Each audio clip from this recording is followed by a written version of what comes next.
जय भीम बहुजन साथियों, जैसा कि आप सब जानते हैं, आज का टॉपिक है मेहनत कश वर्ग के संगठित होने का अप्रतिम अवसर। तो बहुजन साथियों, यहाँ पर हम लोग को सबसे पहला जो जानना चाहिए वो एक मेहनत कश वर्ग, ये शब्द जो है एक जनरल टर्म दिखाई पड़ता है। हमें ऐसा लगता है इससे जाति धर्म हर चीज से अलग हो जाते हैं और कहीं ना कहीं एक संगठन के रूप में दिखाई पड़ता है। मेहनत कश वर्ग कोई भी हो सकता है। जैसे कि आप आमतौर पर दलीलें सुनते होंगे कि गरीबी हर समाज में हर जगह होती है, तो आज इसका एक मुआयना करेंगे, पड़ताल करेंगे क्या वाकई एक जनरल टर्म है, खासकर भारत के सामाजिक व्यवस्था के संदर्भ में।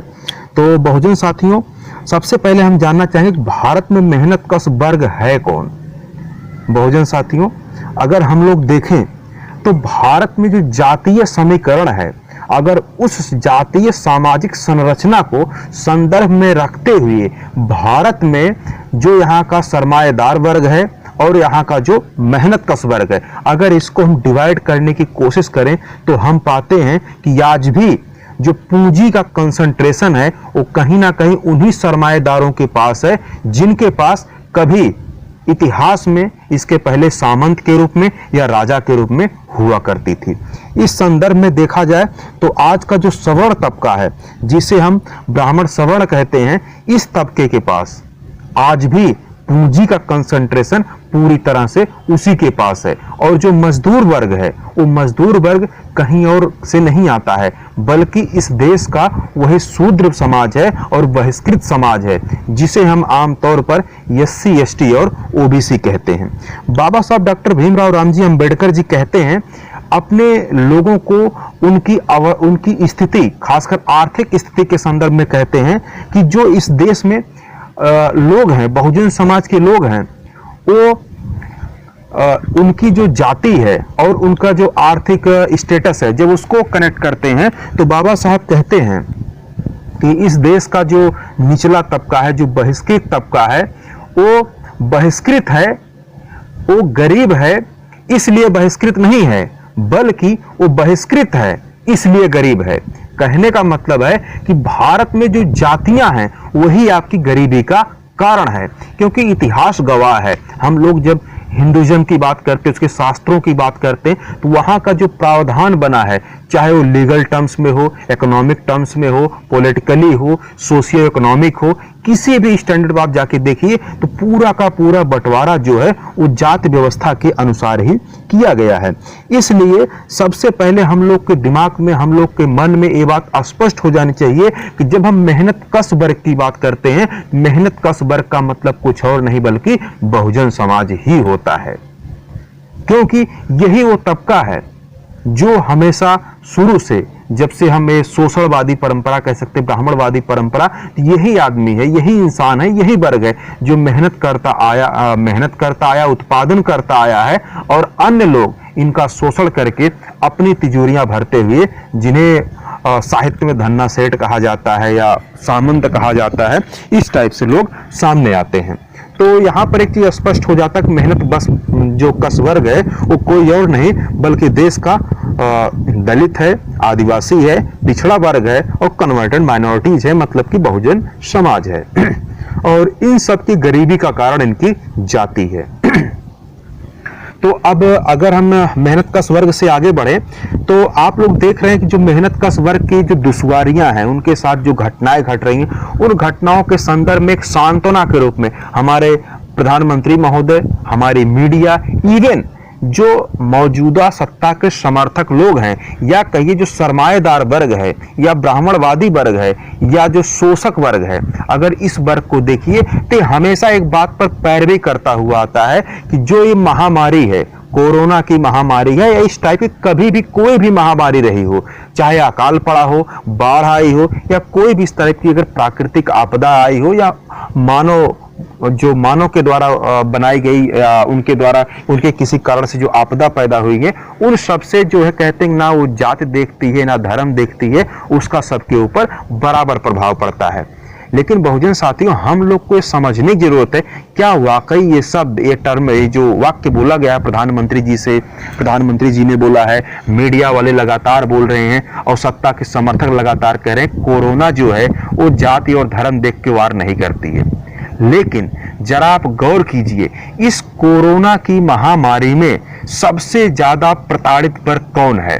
तो आप पाएंगे वो कोई और नहीं, इस देश का मेहनतकश मजदूर वर्ग है। फिर सवाल पैदा होता है कि मेहनतकश मजदूर वर्ग कौन है? घूम फिर के बात आती है इस देश का दलित, आदिवासी, पिछड़ा और कन्वर्टेड माइनॉरिटीज वर्ग है, मतलब कि बहुजन समाज वर्ग है। आप देखिए सड़कों पर जो बच्चे पैदल चल रहे हैं, जो माएं बच्चों की लाशें लेकर के घूम रही हैं। आज जनसत्ता की एक कटिंग, पेपर कटिंग पढ़ने को मिली, उसमें लिखा था कि लोग जो है ट्रेनों में पानी के बिना मर गए। जो श्रमिक ट्रेनें चल रही हैं वहां पर उनको पीने के लिए पानी नहीं मिला और इसलिए उनकी मृत्यु हो गई। बहुत सारे लोगों को टॉयलेट का पानी इस्तेमाल करना पड़ा। तो लोग कहते कि महामारी जाति धर्म को देखकर नहीं आती है। इस बात से हम सहमत हैं कि महामारी जाति धर्म को देखकर नहीं आती है, लेकिन इसका प्रभाव जाति धर्म के अनुसार ही पड़ता है।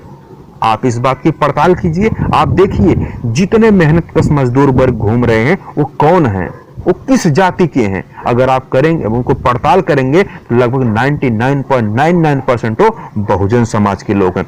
इसलिए ये धारणा पूरी तरह से गलत है कि जो महामारी का प्रभाव होता है वो हर किसी पर समान पड़ता है। ये पूरी तरह से निराधार धारणा है और ये धारणा समाज को गुमराह करती है और समाज को अपने हकों के प्रति जागरूक या आवाज उठाने को बाधित करती है, उनके रास्ते में रोड़ा बनती है। इस संदर्भ में अब सरकार का रवैया देखा जाए, जैसा कि हम लोग देखते हैं इस महामारी में क्यों इसका नाम रखा गया कि इस टॉपिक का कि मेहनतकश वर्ग इकट्ठा हो। तो मेहनतकश वर्ग किसके खिलाफ इकट्ठा होगा? मेहनतकश वर्ग उसके खिलाफ इकट्ठा होगा जो इस समय देश की हुकूमत, देश की फैसिलिटीज को देख रहा है। उसी के खिलाफ तो लोकतंत्र में आवाज बुलंद की जाती है। सवाल हमेशा सत्ता से ही पूछा जाता है कि आखिर आपने क्या क्या किया है। अगर देश में, समाज में इस तरह की चीजें अगर सामने आ रही हैं तो ऐसा क्यों हो रहा है? तो ऐसे में सरकार का रवैया अगर आप देखिए तो सरकार के रवैये पर बारीकी से देखिए। जिस तरह से लोगों से ताली बंटवाई गई, ताली बजाने को कहा गया, थाली बजाने को, फिर दीपक जलाने को कहा गया, ये दुनिया भर की चीजें आपसे कही जाती हैं और लोगों ने मूर्खता लोगों की इस बात पर देखी कि लोग इसका अक्सर पालन भी करते नजर आए हैं। तो यहाँ पर ये जो ताली थाली, हर किसी को, ताली बजाने वाले को भी पता है और दीपक जलाने वाले को भी पता है कि इससे किसी भी तरह से कोई निजात मिलने वाली नहीं है जब तक कि कोई बेहतरीन, कोई वैज्ञानिक पहल ना की जाए। इसके बावजूद ऐसा क्यों किया जाता है? ऐसा इसलिए किया जाता है क्योंकि ये महामारी का दौर है और इस महामारी के दौर में सरकार की जो नीतियां हैं वो पूरी तरह से बेनकाब हो चुकी हैं। ऐसे में जनता विद्रोह करेगी, विद्रोह कर सकती है, पूरी संभावना है। तो जनता विद्रोह करे उसके पहले उसको किसी और मुद्दे में उलझा देना ज्यादा बेहतर रहता है। आप देखिए जब जब सरकार विफल होती नजर आती है तो हमेशा कहीं ना कहीं आपको मुद्दे से भटका देती है। और दूसरी सबसे बड़ी बात है, इस समाज की जो हमारी जनता है, हमारे जो लोग हैं, इनकी सबसे बड़ी कमी जो होती है, ये मुद्दों को भूल जाते हैं और उनके जो मुद्दे होते हैं, नए मुद्दे, उसमें उलझ जाते हैं। ये अपने मूल मुद्दों से भटक जाते हैं। आप सबको, बहुजन साथियों को याद होगा जब नोटबंदी हुई थी, नोटबंदी के दरमियान कितनी लंबी लंबी लाइनें लगी थी, सैकड़ों मौतें हुई थी, लोग दवा के बिना दवा या अस्पताल नहीं पहुंच पाए, इसलिए लोगों की मृत्यु तक हो गई थी।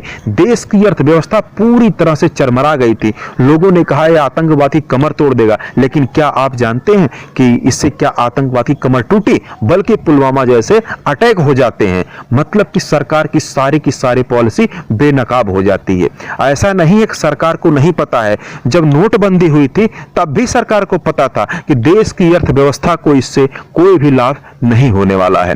देश के तमाम अर्थशास्त्रियों ने इस बात को स्पष्ट कर दिया था, इस पूरी नोटबंदी की पहल से अगर देश को कुछ फायदा हो सकता है तो मात्र 0.0002% का होगा।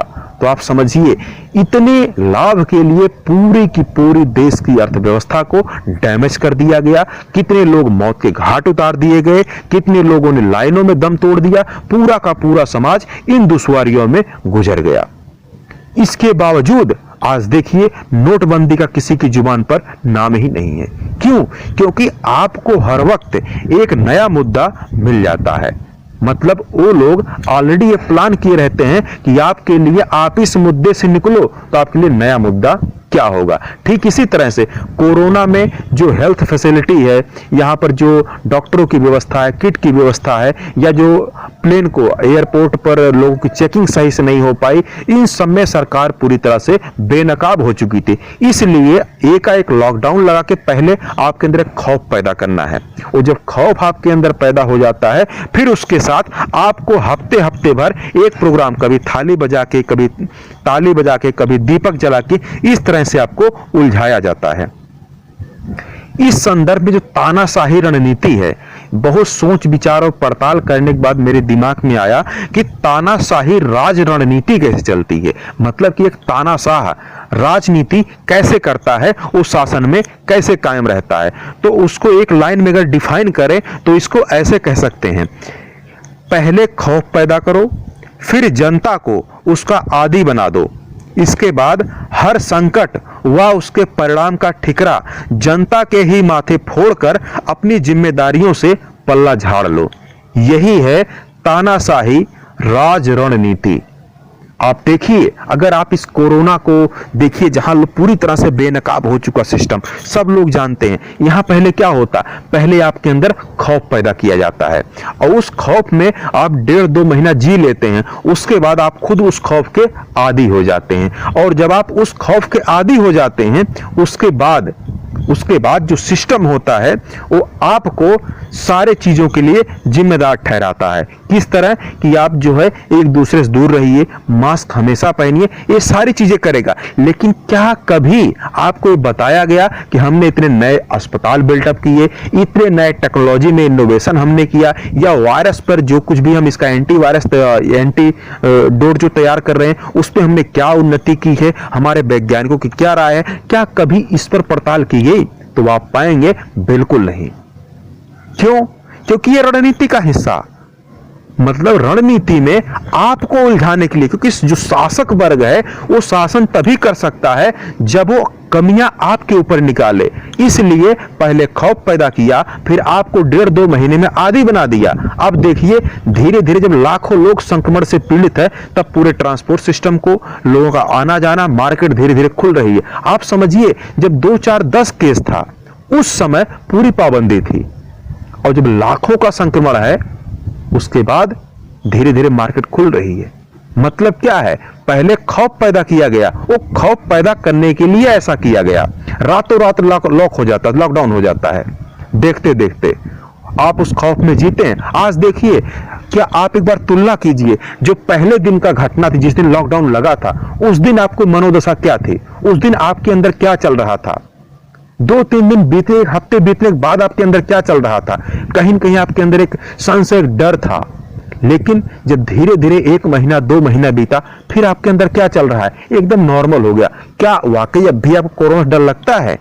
शायद उतना डर नहीं लगता। क्यों? क्योंकि अब आप उस चीज के आदी हो गए हैं और जो आपसे हुक्मरान चाहता था वो आपने कर दिया। मतलब कि अगर अब आप, जब सिस्टम पूरा मार्केट खुल रही, धीरे धीरे यातायात, ट्रांसपोर्ट सब खुल रहा है, अगर इस संदर्भ में अगर आपको संक्रमण होता है, अब इसकी जिम्मेदार सरकार नहीं होगी। इवन आप खुद भी सरकार को जिम्मेदार, सरकार की फैसिलिटी को जिम्मेदार ठहराने के बजाय आप खुद को ही जिम्मेदार ठहराएंगे। और जब आप अपने आप को जिम्मेदार ठहराना शुरू कर देते हैं तो सरकार का काम हो जाता है, क्योंकि जो तानाशाह होता वो यही चाहता है और उसका काम इस पे हो जाता है। आगे तो इसी संदर्भ में एक अगर देखा जाए तो समाज की कमजोर याददाश्त है। समाज जो है अपनी दुश्वारियों को भूल जाता है, और जब इन दुश्वारियों को समाज भूल जाता है तो जो हुक्मरान होता है उसके लिए एक नया अवसर खड़ा हो जाता है, उसके सामने एक नया अवसर तैयार हो जाता है। अब आज श्रमिकों की स्थिति में आप देखिए, जिस तरह से लोग नोटबंदी की बदहाली को भूल गए हैं, ठीक उसी तरह से यकीन मानिए आप लोग, जो सड़कों पर छोटे छोटे बच्चे नंगे पांव हाईवे पर चल रहे हैं, जहां पर 40 डिग्री टेम्परेचर है, पूरी की पूरी सड़क जल रही है, वहां बच्चे नंगे पांव चल रहे, पैरों में छाले पड़े हुए हैं, प्यास से लोगों का बेहाल है, औरतों का सड़कों पर ही प्रसव हो जा रहा है, बच्चे की लाश लिए माएं फिर रही हैं, और साथ ही साथ पुलिस की मार से तो लोग वाकिफ ही हैं। कोरोना के खौफ में कुछ लोग छतों से भी छलांग लगा चुके हैं, लोग प्यास से दम तोड़ रहे हैं, लोग टॉयलेट का पानी पीने तक के मजबूर हैं।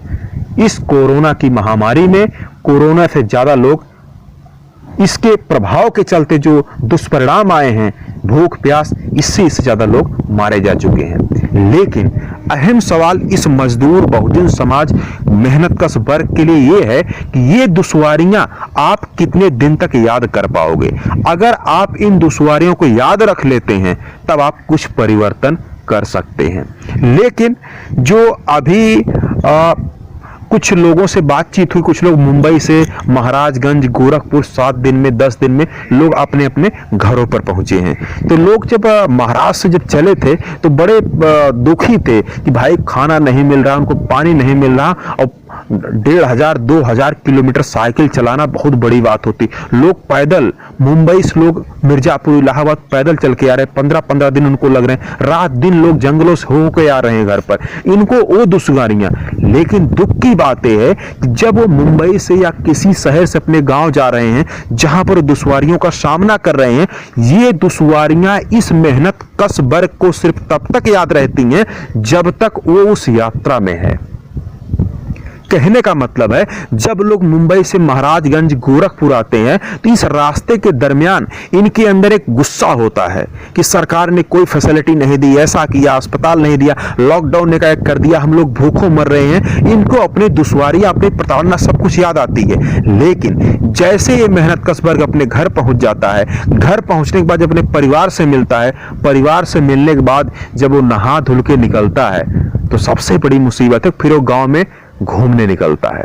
गांव में घूमना जब निकलता है तो गांव में ये नहीं बताता है कितनी दुश्वारियां झेल करके 2000, 1500, 2500 किलोमीटर की यात्रा पैदल या साइकिल से यात्रा करके कैसे कैसे वो घर पहुंचाए। इन दुश्वारियों को जिक्र नहीं करता है। इन दुश्वारियों का जिक्र करके सरकार की नाकामी बताने के बजाय वो अपनी बहादुरी गिनाना शुरू करता है। वो लोगों से नहीं कहता है कि सरकार की नाकाम नीतियों के चलते, सरकार की पूरी तरह से विफल नीतियों के चलते आज देश को इतनी दुश्वारियां झेलनी पड़ रही है, देश के गरीब मेहनतकश वर्ग को ये दुश्वारियां झेलनी पड़ रही हैं। ये बात वो मजदूर अपने गांव में नहीं बताता है। वो क्या बताएगा गांव में जाके कि भाई हमने 1500 किलोमीटर, 2000 किलोमीटर की दूरी साइकिल से या पैदल तय कर ली। वो अपनी बहादुरी गिनाना शुरू करता है। इस सिलसिले में जब उन दुश्वारियों में वो गांव वालों को, अपने समाज वालों को, अपने लोगों को अपनी बहादुरी बताना शुरू करता है, सरकार की नाकामियां वहां से गायब हो जाती हैं, वो नाकामियां छिप जाती हैं। फिर उसकी बहादुरी वहां घूमने लगती है और लोगों का ध्यान सरकार की विफल नीतियों, सरकार की रणनीतियों, उसकी तानाशाही से विमुख हो जाता है। वो लोग सरकार को दोषी देने के बजाय अपने आप को, अपनी किस्मत को और माहौल को दोषी ठहराना शुरू कर देते हैं। ऐसे में अगर समाज अब इन सबको अपनी किस्मत मानेगा, अपनी दुश्वारियों में अपनी बहादुरी गिनाएगा, देश की हालात को समझने के बजाय अपने हक, अपने अधिकार और देश में इस मजदूर मेहनतकश वर्ग के खिलाफ हो रही साजिशों को एक्सपोज करने के बजाय अगर वो ऐसे मामलों में अपनी बहादुरी गिनाना शुरू करेगा तो यकीन मानिए सरकार के लिए फिर एक रास्ता तैयार हो जाएगा।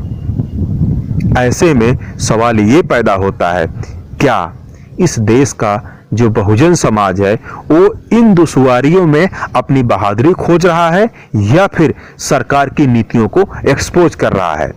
ये अब जनता को, इस समाज के बुद्धिजीवी वर्ग को तय करना है। अगर वो सरकार की नाकामियों को लोगों के बीच ले जा रहा है तब तो एक बेहतरीन भविष्य की बात कर सकते, क्योंकि आप लोकतंत्र में, तब लोकतांत्रिक व्यवस्था के अंतर्गत आप सत्ता परिवर्तन की बात कर रहे हैं। लेकिन अगर आप ऐसा नहीं कर पा रहे हैं तो यकीन मानिए ये दुश्वारियां खत्म नहीं होने वाली हैं। नोटबंदी के बाद अगर कोरोना आ सकता है तो कल को अगली बार कोई और महामारी आएगी। और आप इस कदर, अगर आपकी याददाश्त इतनी कमजोर रहेगी और आप अपनी इन दुश्वारियों को भूलते जाएंगे तो सत्ता परिवर्तन बहुत मुश्किल होगा। और अगर सत्ता परिवर्तन नहीं होगा, अगर सरमाएदारों की सत्ता रहेगी, तो मेहनत कश वर्ग की कोई सुनवाई नहीं होने वाली है। आप देखिए, जो सरमाएदार वर्ग है, जो यहाँ का उद्योगपति धन्ना सेठ वर्ग है, क्या उसको इस कोरोना से कोई फर्क पड़ा है? क्या उसके जीवन पर कोई डायरेक्ट इंपैक्ट पड़ा है? बिल्कुल नहीं। इसलिए वो सत्ता परिवर्तन की बात कतई नहीं कर सकता है। सत्ता परिवर्तन अपने हकों की एक बेहतरीन बदलाव की, भारत राष्ट्र निर्माण की बात अगर कोई कर सकता है तो पीड़ित वर्ग ही कर सकता है। और पीड़ित वर्ग के लिए इस समय जो मौका है, इससे बेहतर मौका कोई और नहीं हो सकता है। वो क्यों? क्योंकि आप सब जानते हैं, जो हमारे देश की मीडिया है वो पूरी तरह से बिकी हुई मीडिया है। अगर ये बिकी हुई मीडिया सरकार के लिए काम करती है, धन्ना सेठों के लिए काम करती है, तो हमारे मुद्दों को आगे नहीं ले जाती है। अगर वो हमारे मुद्दों को आगे नहीं ले जाती है, ये हमारा बहुजन समाज मेहनत कश वर्ग अच्छी तरह से जानता है। लेकिन इस कोरोना के चलते जो दो बड़े संदेश जाते हैं वो ये है, अगर मीडिया हमारी नहीं सुनती है तो भारत में ऐसा कोई गांव, ऐसा कोई शहर, ऐसा कोई घर नहीं है जो इन कोरोना के प्रभाव से पीड़ित ना रहा हो। अगर आप इससे पीड़ित है तो अपने दुख दर्द को अपने लोगों तक, मेहनत कश वर्ग तक, गांव-गांव तक, जन जन तक अपनी उन दुश्वारियों को गिनाइए। कैसे आपके लोग, अपने समाज के लोग भूख से मर रहे हैं, पैदल चल रहे हैं, कोई व्यवस्था, कोई फैसिलिटी नहीं है, सरकार की कोई पॉलिसी, कोई राशन, कुछ भी आपके घरों तक अगर नहीं पहुंचा, इसको आप अपने लोग भी शेयर कीजिए। उनको बताइए कि राज उसी का होता है जिसकी सत्ता होती है, उसी के लोग राज करते हैं, उसी को लोग बेहतरी में जीते हैं। अगर इस देश के मेहनत कश वर्ग को बेहतरी के साथ जीना है, अगर इस देश के मेहनत कश वर्ग को बेहतरी के साथ अपनी जिंदगी बितानी है, एक बेहतर भविष्य अपने बच्चों के लिए चाहिए, तो इस देश के लोगों को मीडिया के ऊपर भरोसा ना करते हुए अपनी दुश्वारियों को लोगों तक पहुंचाते हुए, उन लोगों तक अपनी बातों को रखते हुए आप सब इन लोगों तक सत्ता परिवर्तन की, अपनी सरकार बनाने की बात कीजिए। मेहनत कश वर्ग की, बहुजन समाज की सरकार की बनाने की बात कीजिए। आप देखिए, इन दुश्वारियों के चलते किस तरह से जो श्रमिक कानून है उस पर पाबंदियां लगाई गई थी। 8 घंटे के बजाय 12 घंटे तक लोग प्रावधान कर दिए, सरकारों ने अध्यादेश जारी कर दिया था। ये और बात है, बाद में जब भारत महानायिका, भारत में बहुजन समाज की एकमात्र राष्ट्रीय नेता ने जब इन बातों को अपने ट्विटर के माध्यम से, अपने प्रेस कॉन्फ्रेंस के माध्यम से, प्रेस विज्ञप्ति के माध्यम से जब सरकार के सामने रखा, जनता के सामने रखा, अपनी आवाज उठाई, तो अंत में सरकार ने उस कानून को वापस लिया, उसमें संशोधन किया। तो आपको अपने इन सब मुद्दों को लेकर के इकट्ठा होने की जरूरत है। और ऐसा तभी संभव है जब इस देश का मेहनत कश वर्ग एक साथ एक प्लेटफॉर्म पर अपने इन दुख दर्द के साथ सत्ता परिवर्तन करते हुए अपनी सत्ता को स्थापित करेगी। इस संदर्भ में अगर देखा जाए तो बाबा साहब के समय में घटना घटी थी जब कांग्रेस ने मजदूरों के खिलाफ एक कानून पास किया था। 1939 में कांग्रेस की प्रांतीय सरकारें बनी थी 1935 के एक्ट के तहत। उस दरमियान जो कांग्रेस की सरकार थी, उस सरकार ने मेहनत कश मजदूर वर्ग के हड़ताल तक पर रोक लगाती थी। अगर हड़ताल करेंगे तो इसको उन्होंने क्रिमिनल ऑफेंस बना दिया था। ऐसे में बाबा साहब ने मुंबई में एक भाषण दिया था। उस भाषण में बाबा साहब ने लोगों को, अपने जो मेहनत कश वर्ग थे जो हड़ताल कर रहे थे, वो दिन था 7 नवंबर 1938 का। तो 7 नवंबर 1938 के दिन मुंबई में कामगारों की जो हड़ताल थी वो जब सफल हो गई, तो उस हड़ताल में शाम के समय 1.5 लाख लोगों को, जो कि कर्मचारी वर्ग था, मेहनत कश वर्ग था, उन कर्मचारियों को संबोधित करते हुए बाबा साहब ने कहा था, क्या ये जो कांग्रेस सरकार है हम लोगों के ऊपर कानून बनाकर थोपती रहेगी? क्या आप लोग उनके इन कानून को सहते रहेंगे? क्या आप वो कानून का घोड़ा हमारे अधिकारों के ऊपर, हमारे सीने पर इस तरह से दौड़ाते रहेंगे? इससे पहले कि ये सरकारें, ये सरमाएदारों की सरकारें इस मेहनत कश वर्ग के सीने पर काले कानून का घोड़ा दौड़ाएं, उससे पहले क्यों ना इन सरकारों को ही उड़ा दिया जाए, उखाड़ कर फेंक दिया जाए। ठीक इसी तरह से जिस तरह से बाबा साहब ने 1939 के दरमियान आवाज को बुलंद करते हुए मेहनत कश वर्ग के लिए लड़ाई लड़ी थी, ठीक उसी तरह से आज देखिए प्रेस कॉन्फ्रेंस के माध्यम से, अपनी बातों के माध्यम से बहन कुमारी मायावती जी लगातार इन बातों को सामने रख रही हैं और इसका प्रभाव भी पड़ रहा है, सरकार में सुनवाई भी हो रही है। इसलिए इस देश के लोगों को, बहुजन समाज के लोगों को एक प्लेटफॉर्म पर उतर करके हमें इससे बेहतर अवसर नहीं मिलेगा। यहां पर हमें किसी को प्रचार करने की बहुत ज्यादा जरूरत नहीं, सिर्फ अपनी दुख और तकलीफ को लोगों शेयर कीजिए और बताइए कि हमारे जब उत्तर प्रदेश की सरजमी पर 4-4 बार जब हमारी सरकारें थी तो किस तरह से हमने शासन किया था और किस तरह से यहां पर सबके हकों का बाकायदा कानूनी तौर पर, संवैधानिक तौर पर ख्याल रखा गया था। इसलिए बहुजन साथियों, हम सबको, हमारे पास अगर मीडिया नहीं है तो हमारे पास अपनी पीड़ा है। अपनी पीड़ा को हम अपने लोगों तक पहुंचाएंगे और अपने लोगों तक इन पीड़ा को पहुंचा करके लोगों को जागरूक करेंगे और बताएंगे हमारी मुक्ति तब तक नहीं हो सकती है जब तक कि इस देश में हमारी अपनी खुद की सरकार ना हो। जब हमारी सरकार होगी, जब हमारे लोग होंगे, तभी कहीं ना कहीं ये मुक्ति संभव है। ऐसे में बाबा साहब का ही एक वाकया याद आता है। बाबा साहब उन्हीं भाषण में अपने कहते हैं कि जैसे आज बहन जी आवाज बुलंद कर रही, ठीक उसी तरह से बाबा साहब आवाज बुलंद कर रहे होते, वो इंडिपेंडेंट लेबर पार्टी की तरफ से इलेक्शन में प्रचार कर रहे होते हैं और बताते हैं कि आप अपनी दुश्वारियों को, अपने मुद्दों को अपने लोगों तक शेयर कीजिए और लेबर पार्टी को सत्ता में लाइए। ठीक उसी तरह से आज का बिल्कुल वही है, थोड़े पात्र बदले हैं लेकिन विचारधारा भी वही है, समस्याएं भी वही हैं। इसलिए हम लोगों को बाबा साहब की वो बात हमेशा याद रखनी चाहिए जो कि आज इस दौर में काफी प्रासंगिक हो चुकी है, जिसमें बाबा साहब ने कहा था, ये घटना है 16 मई 1938 को, ये बाबा साहब चिपलून में किसान, खेतिहर मजदूरों और फैक्ट्रियों में काम करने वाले लोगों को संबोधित करते हुए बाबा साहब ने कहा था कि आप में से मैं किसी एक को इस देश का प्रधानमंत्री देखना चाहता हूं, बजाय कि ये जो सूट बूट में पहने सफेद पोश लोग हैं इनके। मतलब कि बाबा साहब कहते हैं कि ये जो कामगर, किसान, मजदूर वर्ग है, मैं यहां से प्रधानमंत्री देखना चाहता हूं। और कामगर वर्ग कौन सा है, कौन है, मेहनत कश वर्ग कौन है, ये कोई और नहीं, हमारा बहुजन समाज है। मतलब कि बाबा साहब 1929 में, आप कल्पना कीजिए, हमारा देश आजाद नहीं हुआ था, चिपलून के उस भाषण में सन 1938 को बाबा साहब कहते हैं मैं आपको प्रधानमंत्री बनते हुए देखना चाहता हूं। अगर बाबा साहब ये कल्पना उस समय करते थे कि हमारा जो मेहनत कश वर्ग है, देश का जो SC ST OBC वंचित वर्ग है, बहिष्कृत भारत है, इस बहिष्कृत भारत से बाबा साहब प्रधानमंत्री देखना चाहते थे, तो बहुजन साथियों, इससे बेहतर अवसर आपको नहीं मिल सकता है, क्योंकि यहां पर हमारे पास दुख, दर्द और तकलीफें हैं। हम अपनी दुख, दर्द और तकलीफों को अपने समाज के हर वर्ग तक पहुंचाते हुए, अपने लोगों तक पहुंचाते हुए, अपनी पीड़ा को लोगों से शेयर करते हुए, अगर हम सब लोगों को एक झंडे के नीचे, एक मंच पर इकट्ठा करते हैं तो यकीन मानिए प्रधानमंत्री हमारा होगा। इसलिए ये जो दौर है, कोरोना का दौर है, जहां एक तरफ आपके हकों के लिए बेहतरीन दौर है, आपके राजनीतिक सत्ता में उथल पुथल के लिए बेहतरीन दौर है, वहीं दूसरी तरफ आपको अंधविश्वास और पाखंड से मुक्ति दिलाते हुए आपको ईश्वर नाम की जो जंजीर है, जो भगवान नाम की जंजीर है, इस जंजीर से भी मुक्त कराती है। क्योंकि आप सब जानते हैं इस कोरोना महामारी में भगवान तक ने अपने दरवाजे बंद कर लिए थे।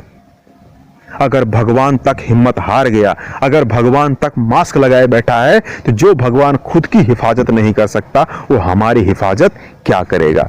इसलिए बहुजन समाज को बुद्ध की विचारधारा पर चलते हुए, बाबा साहब की विचारधारा पर चलते हुए, इन आपदाओं में एक किरण जो नजर आती है वो ये है कि हम सत्ता परिवर्तन करें, सत्ता परिवर्तन करके अपने हकों को सुरक्षित करें और देश को बेहतरीन अस्पताल, शिक्षा, जैसा कि आप उत्तर प्रदेश में जानते हैं, जब हमारी बहुजन समाज की 4-4 बार सरकारें रही हैं तो हमने कितने इंजीनियरिंग कॉलेज, कितने मेडिकल कॉलेज, कितने अस्पताल, 200 से अधिक homeopathic college, ITI, inter college, engineering college, कितने सारे संस्थाएं हमने स्थापित की हैं। तो इसी तरह अगर आप केंद्र में सत्ता स्थापित करते हैं तो यकीन मानिए सब कुछ आप कर सकते हैं और ये आपके इकट्ठा होने का, आपके काम करने का सबसे बेहतरीन अवसर है। इससे बेहतरीन अवसर शायद ही आपको मिले। इसी के साथ बहुजन साथियों, उम्मीद करते हैं कि आप सब लोग एक प्लेटफॉर्म पर इकट्ठा होंगे, एक झंडे के नीचे इकट्ठा होंगे और भारत में सामाजिक परिवर्तन करती आ रही बहुजन महानायिका को बाबा साहब के सपना अनुसार इस देश का प्रधानमंत्री बना करके अपने हकों को सुरक्षित कर सकते हैं। और यही आपके पास एकमात्र रास्ता भी है, क्योंकि आपकी मुक्ति आप ही के लोग कर सकते हैं, आपकी अपनी पार्टी ही कर सकते हैं।